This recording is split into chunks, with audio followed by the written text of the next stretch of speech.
வணக்கம். வாழ்க வளமுடன், வாழ்க வையகம். உலகத்து மக்கள் அனைவரும் எல்லா நாட்களிலும் மகிழ்ச்சியாக, ஆனந்தமாக, ஆரோக்கியமா இருக்கணும்னு வாழ்த்துறோங்க. இன்னைக்கு என்ன பேசணும்? புள்ளியாரப்பா,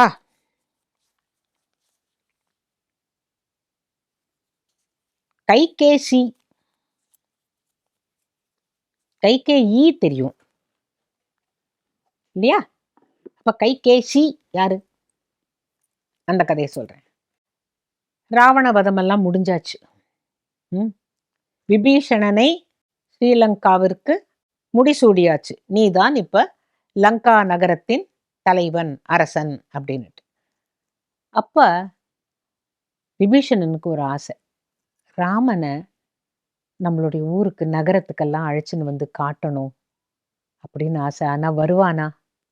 தன்னுடைய மனைவியை அபகரித்து கொண்டு போனவனுடைய அந்த எல்லையை அவன் மிதிப்பானா? அந்த இடத்துக்கு வரத்துக்கு அவன் ஆசைப்படுவானா? நம்ம கூப்பிட்டா தப்பா நினைச்சுப்பானோ? அப்படியெல்லாம் விபீஷணன் நினைச்சுட்டு தயங்கி தயங்கி, ராமா எனக்கு ஒரே ஒரு ஆசை, உன்னுடைய பாத தூளி எனக்கு நீ முடிசூட்டி இருக்கிறதுனால என்னுடைய ராஜ்யத்தில், நீ தந்த அந்த ராஜ்யத்தில் உன்னுடைய கால்கள் அங்க பதியணுமே அப்படின்ன பொழுது, அதற்கென்ன, நானே வரணும்னு நினைச்சேன். ஏன் தெரியுமா? ஹனுமன் போய் பார்த்துட்டு வந்தான், அங்கதன் போய் பார்த்துட்டு வந்தான், லக்ஷ்மணன் கூட போய் பார்த்துட்டு வந்தான். அப்பெல்லாம் பார்த்துட்டு, அந்த மாதிரி ஒரு நகரம், அது தேவலோகம் மாதிரி இருக்கு, அப்படி இப்படின்னு அவன் சொன்ன போது நான் நினைச்சிட்டேன், அப்படி என்ன அந்த ஊர்ல நாம் பார்க்காத நகரங்களா, நாம் பார்க்காத மாளிகைகளா, அங்க என்ன சிறப்பு அப்படின்னு நான் நினைச்சேன். நீயே கூப்பிட்டுட்ட, வா போலாம் அப்படின்னு சந்தோஷமா ராமர் போறாராம். போகும்பொழுது அங்க நிறைய அப்படி ஒரு இடத்த அப்படியே பார்க்கிற பொழுது, பாழ்பட்டு போச்சே, இதெல்லாம் இந்த சண்டையினாலயா? ஏன் இப்படி சில சில மக்கள்லாம் துக்கமா போயிட்டு இருக்காங்களே, என்னாலயா? நான் இந்த போர் நடத்தினதுனால இவங்களுக்கெல்லாம் பாதிக்கப்பட்டுட்டாங்களோ? எனக்கு ஒண்ணுமே தெரியலையே. சில பெண்கள்லாம் அப்படியே அவரை பார்த்து பார்த்தும் பார்க்காத மாதிரி வணங்கிட்டு வணங்கிட்டு போயிட்டாங்க. ராமர் அப்படி பார்க்கிறார். உடைஞ்ச கட்டடங்கள், எரிஞ்ச கட்டடங்கள், இதெல்லாம் திருப்பி புனருத்தாரணம் பண்ண வேண்டிய ஒரு மாளிகை போல இருக்குன்னு அவர் ராமர் அப்படியே பார்த்துட்டு இருக்கும்போது, ஒரு பெண் மட்டும் இப்படி ஒளிஞ்சு பார்த்துட்டு ஒரே ஓட்டம். ராமர் பார்க்கிறாரு, என்ன வேணும்னா வராங்க, எல்லாரும் நமஸ்காரம் பண்ண. இந்த அம்மா யார் அது, ஏன் இப்படின்னு திருப்பி பார்க்கிறார். அவ எங்கேருந்தோ அப்படி ஒளிஞ்சு பார்க்கறா, அவரோட காலை பார்க்கறா, திருப்பி ஓடி போய் ஒளிஞ்சுக்கிறா. அவர் கண்ணில் அவர் ஓடுறது தெரியுது. இந்த அம்மா எதுக்காக இப்படி ஓடி ஓடி ஒளியணும் அப்படின்னு அவருக்கு மனசுல தோன்றது. அப்ப விபீஷணன் என்ன பண்றார், போய் அந்த பெண்மணியை கையை பிடிச்சு அழைச்சிட்டு வந்து முன்னால நிறுத்துறார். ராமா, இது யார் தெரியுமா? என்னுடைய தாயார் கைகேசி. அரக்கி குலத்தை சேர்ந்தவர்கள் இவர்களெல்லாம், அரக்கர்கள். அப்பா மட்டும், விஸ்ரவஸ் மட்டும் பிராமண குலத்தை சேர்ந்தவர்கள். அதனாலதான் நாங்கள்லாம் பிராமணர்கள் அப்படின்னு ஒரு பேர் இருக்கு. அம்மா அரக்கி. உங்களை கண்டு ஒளியரா, ஏன்னு கேளுங்கோ அப்படிங்கிற விபீஷணன் சொல்றான். அப்ப ராமர் கையை கூப்பிட்டு சொல்றாரா, அம்மா வணக்கம், இப்பேற்பட்ட உத்தம புத்திரனை, ராவணனையும் சேர்த்துதான், கும்பகர்ணனையும் சேர்த்துதான், சூர்பனகையும் சேர்த்துதான், நல்ல குழந்தைகளை பெற்ற தாயே உனக்கு வணக்கம் அப்படிங்கிற போது அவ கூனி குறுகி போயிடுறா. என்னடா அது, இவ்வளவு கெட்டது பண்ண என் குடும்பத்தை இவன் வாழ்த்துறானே அப்படின்னுட்டு. அம்மா ஒண்ணு நீ புரிஞ்சுக்கோ, நான் சிறியவர்கள், குழந்தைகள், முதியோர்கள், முனிவர்கள், இவர்கள் யாருக்கும் நான் அந்த தீங்கு செஞ்சதில்லை. போர் மட்டும் வரும்போது வீரர்களோட மட்டும்தான் நான் போரிட்டு இருக்கேன். இவர்களையெல்லாம் எந்த விதத்திலும் நான் பாதிக்கவில்லை. அது உங்களுக்கு தெரியும். பின்ன ஏன் என்னை பார்த்து ரொம்ப கொடியவன் அப்படின்னு சொல்லிட்டு நீங்க தள்ளி போறீங்களான்னு. ஒன்று இல்லை ராமா, சொன்னாங்க, உன்னை பத்தி கேள்விப்பட்டோம், நீ 7 மராமரங்களையும் தொலைச்சேன்னு என் காதுல வந்தது. இந்த இப்படி எளிய உருவத்தை கொண்டவனா 7 மரங்களை துளைத்தான்? அப்புறம் உன்னை பத்தி இன்னொரு கதையும் சொன்னாங்க, உன்னுடைய கால் தூளி பட்டு கல்லே பெண்ணாச்சுன்னு சொல்றாங்க. அப்பேற்பட்ட பரமபுருஷனா நீ? பின்ன ஏன் என்னுடைய பிள்ளைக்கு இப்படி அறிவில்லாம போச்சு? உன்னோட போய் சண்டை போட்டானே, உன்னை பார்த்தா கருணையின் சொரூபமா இருக்கியே அப்படின்னு அவ கண்ணீர் மல்க பேசின பொழுது விபீஷணன் சொல்றான், நான் எத்தனையோ சொல்லியும் என்னுடைய அண்ணன் கேட்கல. போடா, நீ வேணும்னா அவன் கட்சி போய் சேர்ந்துக்கோ அப்படின்னு என்னை விரட்டினார். அப்ப ராமர் சொன்னாராம், ஒருவேளை இந்த அம்மா ராவணனுக்கு நல்ல புத்தி சொல்லி இருந்தால் கேட்டிருப்பானோ, அதுதானே தெரியல, ஏன் நீங்க ஒண்ணுமே சொல்லலன்ன பொழுது, அவன் கேட்கக்கூடியவன் அல்ல, என்னுடைய குழந்தைகளில் என் பேச்சை கேட்பவன் விபீஷணன் மட்டும்தான். அவன் கொஞ்சம் சாத்வீகம், தவிரவு அவன் விஷ்ணு பக்தன். அவன் நான் சொன்னா கேட்டுப்பான். ராவணன் நான் சொல்லி கேட்டிருந்திருக்க மாட்டான். இல்ல, நீங்க சொல்லியிருந்திருக்கலாமே என்பதுதான் என்னுடைய ஆதங்கம். இவ்வளோ பெரிய போரை நம்ம நிறுத்தி இருக்கலாமே.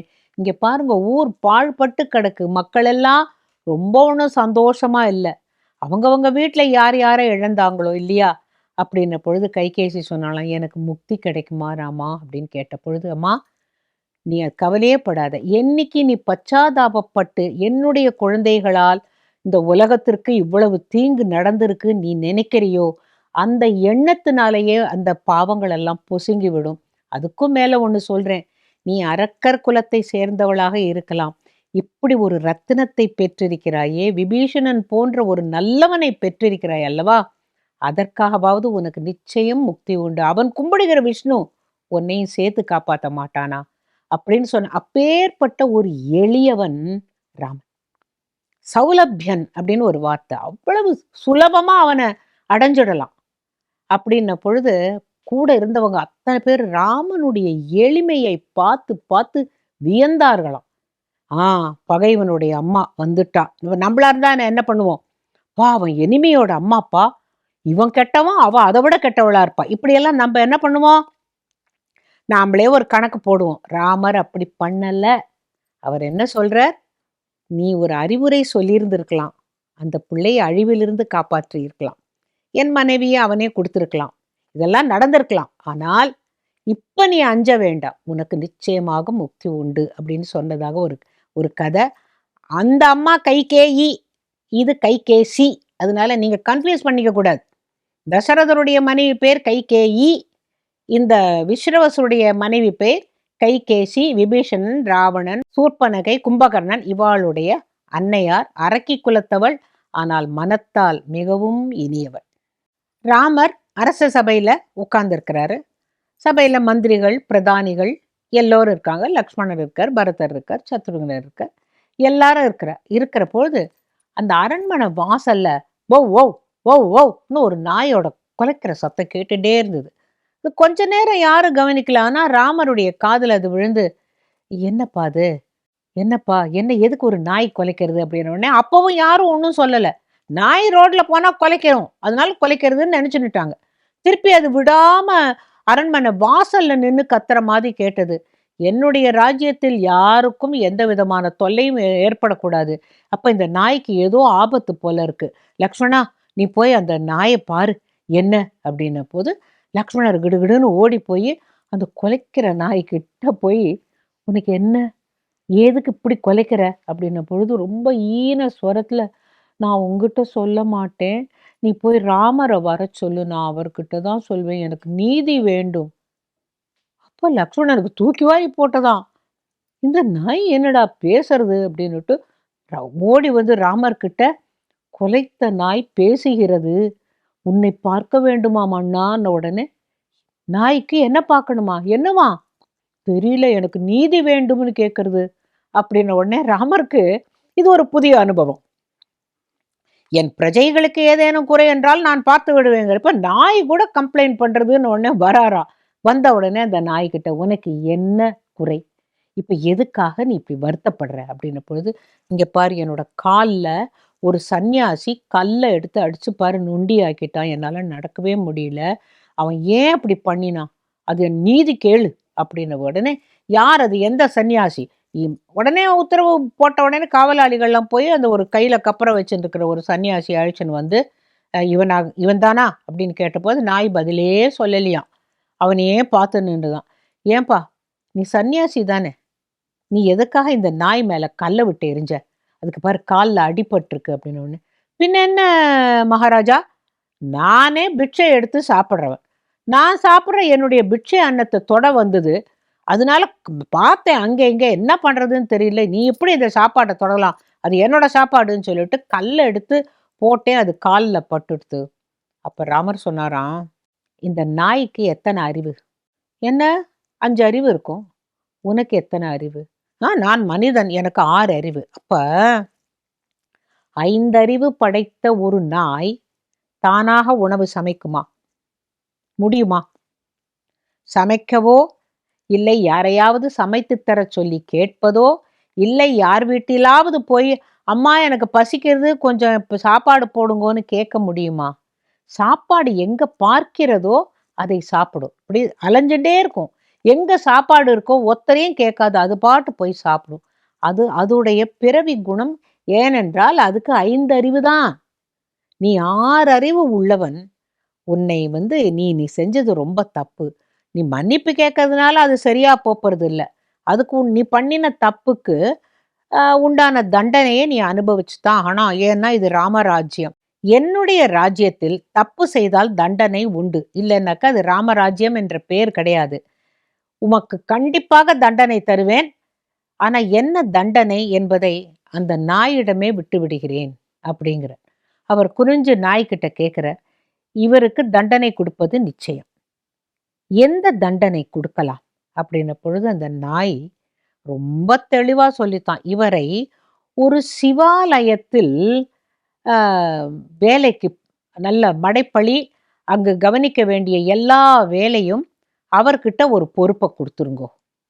சிவாலயத்தில் ஒரு பணி, குறிப்பாக மடைப்பள்ளி சாப்பாட்டு விஷயத்துல அந்த பணி கொடுத்துட்டாலே அவருக்கு அது தண்டனை தான் அப்படின்னு அது சொன்ன போது ராமர் சொன்னாராம், இது எப்படி தண்டனைன்னு சொல்ல முடியும்? சரி அப்பா சன்னியாசி, உனக்கு ஒரு சிவாலயத்தில் வேலை தருகிறேன். என்ன வேலை தெரியுமா? மேற்பார்வை பார்த்துக்கணும். அங்க மடைப்பள்ளியில சமைக்கிறதெல்லாம் சரியா இருக்கான்னு நீ பார்த்துக்கணும். இதுதான் உனக்கு தண்டனையாம் அப்படின்னு உடனே அவன் சொல்றான், இது எந்த விதத்துல தண்டனை? தினம் கப்பரையை தூக்கிக்கிட்டு வீடு வீடா போய் பவதி பிக்ஷாம் தேகின்னு சோறு பிச்சை எடுத்துட்டு இருக்கேன். இப்ப சிவாலயத்துலன்னாக்க 6 கால பூஜைக்கு 6 நிவேதனம் கிடைக்கும். நல்லா சாப்பிட்டுட்டு ஆனந்தமா இருப்பேன் நான் அப்படின்னு அவன் சொல்லிட்டு அவன் போனானாம். ஆனா ஊர் மக்கள்லாம் யாருமே நகரலையாம். ராமா, இது நியாயமா? ஒருத்தருடைய சாப்பாட்டை தொட வந்ததுக்காக கல்லை விட்டு அடிச்சவனுக்கு சிவாலய பதவியா? அங்க போய் ஒரு அதிகாரியுடைய பதவியா? அப்படின்னு போது ராமர் சொன்னாராம், எனக்கே அது இன்னும் சரியா புரியல. இந்த நாய் ஏதோ விஷயம் இல்லாம சொல்லாது. ஏன்னா பேசுகிற நாய் பூர்வ ஜென்மத்தில் யாராக இருந்திருக்கும் என்பதை முதலில் கேட்போம் அப்படின்ன பொழுது அந்த நாய் சொல்லித்தான், சிவாலயத்து பணிங்கிறது எளிதல்ல. அங்க சிறிது தவறு நேர்ந்தாலும் தண்டனை நிச்சயம். அது சிவா அபராதம் என்று சொல்வார்களே, அவர் மிகவும் நல்லவர். ஆனால் சிவா அபராதத்தை மன்னிக்க மாட்டார். இப்ப அவங்க போயிட்டு எல்லாம் ஒழுங்கா செஞ்சுட்டான்னாக்க இவன் செஞ்ச பாவம் தீர்ந்து அவனுக்கு நல்ல வாழ்வு கிடைக்கும். ஆனா அவனுடைய முன்கோபம், அவனுடைய ஒரு அவசர புத்தி இதெல்லாம் அங்க காட்டினான்னாக்க கண்டிப்பா இது முள்ளு மேல நிக்கிற மாதிரி ஒரு வேலை. சிவன் கோவில்ல வேலை பார்க்குற பொழுது எந்த ஒரு அதிகாரியும் ரொம்ப ஜாகிரதையா இருக்கணும். அது சரி, அது எப்படி உனக்கு தெரியும்னா, நான் ஒரு மடாதிபதியாக இருந்து பூர்வ ஜென்மத்தில் ஒரு சிறிய தவறு இழைத்ததனால் நாயாக பிறந்தேன். இப்ப இந்த சந்நியாசி பசுக்கள், அந்தணர்கள், அனாதைகள், பெண்கள் ஆகியோர் விஷயத்தில் எந்த விதமான தீங்கு செய்தாலும் அதற்கும் ஒரு கிராமம், மடம் அல்லது பள்ளிகள், பாடசாலைகள் அங்கெல்லாம் இந்த அதிகாரி ஏதேனும் ஒரு தவறு செய்தாலும் சிவாலயத்தில் செய்ய வேண்டிய தன்னுடைய வேலையை ஒழுங்காக செய்யாவிட்டாலும் நாயாக பிறக்க வேண்டும். இப்ப நானே மடாதிபதியாக இருந்து நான் செய்த தவறினால் நாயா பிறந்திருக்கேன். இவனுடைய குணத்துக்கும் இவனுடைய அந்த முசுட்டுத்தனத்துக்கும் கண்டிப்பா இவன் நாயாதான் பிறப்பான். அதனால நான் அவனுக்கு சந்தோஷப்படும் அளவில் நான் சிவாலய பணின்னு சொன்னேனே தவிர அது லேசுப்பட்டதில்லை. இவன் ஒழுங்கா செஞ்சுட்டான், பொழைச்சான். இல்லை, என்ன மாதிரி தெருவா வருவான். என்னுடைய பாவம் முடிஞ்ச உடனே எனக்கு முக்தி கிடைச்சிடும். ஏன்னு கேட்டா, ஒரு சன்னியாசிக்கிட்ட அடியும் வாங்கிட்டேன், என் கடன் தீர்ந்துது. உன்னை பார்த்துட்டேன் ராமா, ஆகையினால எனக்கு பிறவி கிடையாது, எனக்கு முக்தி தான். அவனுக்கு தான் என்ன இருக்குன்னு தெரியல அப்படின்னு உடனே ராமருக்கு ரொம்ப திருப்தியா போயிடுதான். நம்ம வாயால இந்த தண்டனையை தரல, யார் மடாதிபதியா இருந்து அவஸ்தைப்பட்டானோ அவனே அவனுக்கு ஒரு சாபம் மாதிரி ஒரு தண்டனையை கொடுத்துட்டான். எந்த ஒரு ஊர்லேயும் பசுக்கள் மேல கல் விட்டு எறியக்கூடாது, அது பாப்பம். பெண்களை அவதூறாக எதுவும் செய்யக்கூடாது, அது பாப்பம். அந்தணர்களை, வேதம் படித்தவர்களை இழிவுபடுத்தக்கூடாது, அது பாப்பம். ஒரு கிராமத்து மக்களை எந்த விதத்திலும் தொல்லை தரக்கூடாது, குடிக்கின்ற தண்ணீரில் பிழைக்கக்கூடாது. இத்தனை பாபங்களுக்கும் நாயாகத்தான் பிறக்க வேண்டும்ன்ற ஒரு விதி இருக்கும் பொழுது இவன் மட்டும் எந்த எந்த மூளை அப்படின்னு சொல்லிட்டு அந்த நாய் தான் வந்த வழியே போயிடுதான். ராமருக்கு மனசு திருப்தியா. என்னன்னு கேட்டா, நான் இன்னைக்கு என்னுடைய ராஜ்ய பாரத்துல ஒரு பெரிய விஷயம் கத்துண்டேன். ஒரு சிவாலய பொறுப்பை கொடுத்துட்டா அதுவே தண்டனை. ஏன்னா அதுலேருந்து தப்பிச்சு அவன் நல்லவனா இருந்தா பொழைச்சான், இல்லைன்னா திருப்பி நாயா பிறக்கணும் இல்லையா? ஆக மொத்தம் நமக்கு இதுல என்ன பாடம்? நம்ம எவ்வளவு நல்லது முடியுமோ நல்லது பண்ணுவோம், கெட்டது பண்ணோன்னா நம்மளும் வல்வல்னு குலைச்சிட்டு தான் இருப்போம். இப்பவே இந்த ஜென்மத்திலேயே வல்வல்னு விழறோம் எல்லார் மேலேயும், அது வேற விஷயம். ஆனா நிஜமாவே நாயா பிறக்கணும் அப்படின்னாக்கா இந்த மாதிரிலாம் தப்பு பண்ண வேண்டாமே. அதுக்காக தான் இந்த கதை ரொம்ப அழகான ஒரு கதை. என்கிட்ட ஒருத்தவங்க கேட்டாங்க, சரி பொய் சொன்னா பாவம், பேசிக்கிட்டே இருந்தா என்ன அப்படின்னு கேட்டான். எதுக்காக கேட்குறீங்க? நான் பேசுறதுனால கேட்குறீங்களான்னு. இல்லைங்க, சில பேர் வாய் ஓயாம பேசிக்கிட்டே இருப்பாங்க, அவங்களுக்கு ஏதாவது தண்டனை கொடுக்க வேண்டாமான்னு நான் நினைப்பேன் அப்படின்னு அவர் சொன்னார். அவர் சொன்ன போது எனக்கு ஒரு ஞாபகம் வந்தது. மகாராஷ்டிரா மாநிலத்தில் உள்ள கோலாப்பூர்ல சித்ராப்பூர் அப்படிங்கிற ஊர்ல கோபேஸ்வர் கோவில்னு ஒன்று இருக்கு. அந்த கோபேஸ்வர் கோவில்ல தூண்ல ஒரு அற்புதமான சிற்பம் இருக்கு. நீங்க அந்த மாதிரி ஒரு சிற்பத்தை வேற எங்கேயுமே பார்த்துருக்க மாட்டீங்க. என்னன்னு கேட்டா, 2 அன்னப்பக்ஷி வாயில ஒரு நீளமா ஒரு கம்பை பிடிச்சுன்னு இருக்கு. அது நடுப்புற ஒரு ஆமை அந்த அந்த கம்பை வாயில கவ்வின்னு இருக்கு. கீழே பார்த்தா ஒரு மிருகம் அந்த ஆமையை கடிச்சு சாப்பிட்ற மாதிரி ஒரே தூண்ல ஒரு சிற்பம். இந்த இந்த சிற்பத்துக்கு என்ன கதை அப்படின்னா, அந்த மகாராஷ்டிரா மாநிலத்துல அந்த கோவில்ல இருக்கிறவரை ரொம்ப அழகா சொன்னார். ஜாதா நெய் போல்னேக்கா ஹை அப்படின்னார். அப்படின்னா ரொம்ப பேசக்கூடாது அப்படின்னு. நான் சொன்னேன், என் தொழிலே பேசுறது தானே. அதெல்லாம் இல்லைம்மா, இந்த ரொம்ப பேசக்கூடாதுமா, அதுதான் இந்த பாருங்க, இந்த சிற்பத்தை பாருங்க. என்னடா அப்படின்னாக்கா, கம்பு கிரீவ் அப்படிங்கிறது அந்த ஆமையோட பேர். அகட விகட அப்படின்னு 2 அன்னம். இவங்க 3 பேரும் ரொம்ப சிநேகிதர்கள். என்ன பண்ணுவாங்கன்னாக்கா, இந்த ஊர்ல இருக்கிற குளத்துல ரொம்ப 3 பேரும் தண்ணி இருக்கிற போது எல்லாருமா தண்ணியில நீந்திக்கிட்டு பேசிக்கிட்டே இருப்பாங்க. அப்புறம் சாயங்காலம் ஆச்சுன்னா கரைக்கு வந்து கரையில உட்காந்து பேசுவாங்க. இன்னைக்கு இந்த நாட்டுல இது நடக்கிறது, அது நடக்கிறதுன்னு எல்லாத்தையும் பேசி பேசி பேசி பேசின்னு பேசிக்கிட்டே இருப்பாங்க. அப்ப தண்ணி இல்லாத போது என்ன பண்ணுவாங்க தெரியுமா? எங்கேயோ அக்கம் பக்கத்துல போயிட்டு, நாங்க வேற ஏரிக்கு போறோம், நீ எங்கேயான்னு பார்த்துக்கோ அப்படின்னு சொல்வாளாம். அந்த தடவை மழை வந்துருமா. ஒரு தடவை ஏரி வத்த ஆரம்பிச்சிடுச்சு.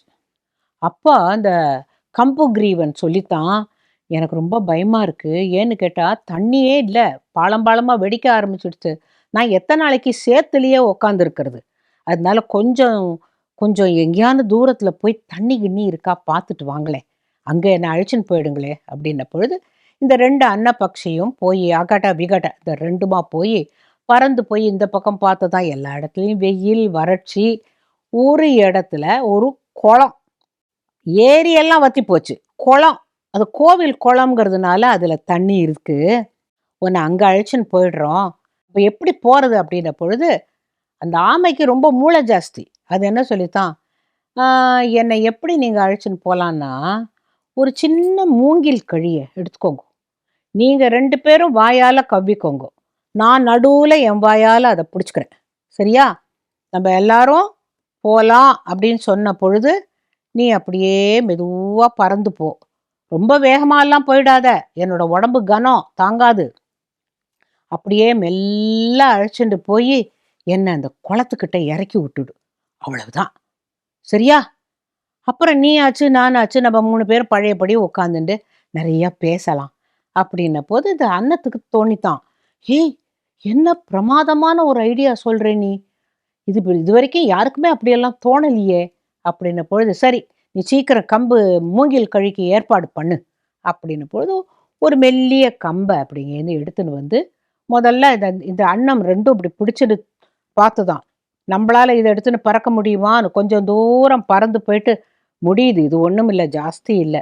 சரி இப்போ ஆமைய நீ இதில் கவ்வி பிடிச்சிக்கோ, பத்திரம், வாயை திறந்துடாத, விழுந்துருவ அப்படின்னு சொன்ன போது, இல்லை இல்லை நான் எதுக்கு வாயை திறக்கிறேன், நான் அப்படியே எரிக்கி பிடிச்சிக்கிறேன் அப்படின்னு சொல்லிட்டு அப்படி அந்த வாயால் பிடிச்ச உடனே இந்த 2 அன்னமும் இந்த கம்பியோட அப்படி லேசாக கொஞ்சம் தூரம் போன போது அதுங்களுக்கும் கனமா தெரியலையாம். போலாமா அப்படின்னு கேட்ட உடனே, ஆனா நீ ஒன்றும் சொல்லக்கூடாதுன்னு சொல்லியிருக்கல, ஆனா வாயை திறந்தேன்னா விழுந்துருவ அப்படின்னு உடனே, ஆமாம்மா நான் பேசவே கூடாது, பேசாம போலாம், ஆனா எனக்கு என்னோட குணம் எப்படின்னா எப்ப பாரு பேசுன்னு பேசி என்னால பேசாம இருக்க முடியல, வாயை மூடிக்கொண்டு இந்த கம்பை எரிக்கி பிடித்து கொண்டு வா அப்படின்னு சொல்லி இந்த 2 அன்னத்துக்கும் கோபம் வேற, சொன்னா கேட்க மாட்டேங்குது, பேசிகிட்டே இருக்கு அப்படின்னு. இவங்க இப்ப இந்த ஏரியிலேருந்து இந்த கிராமத்தை தாண்டி அந்த குளத்துக்கு போகணும்.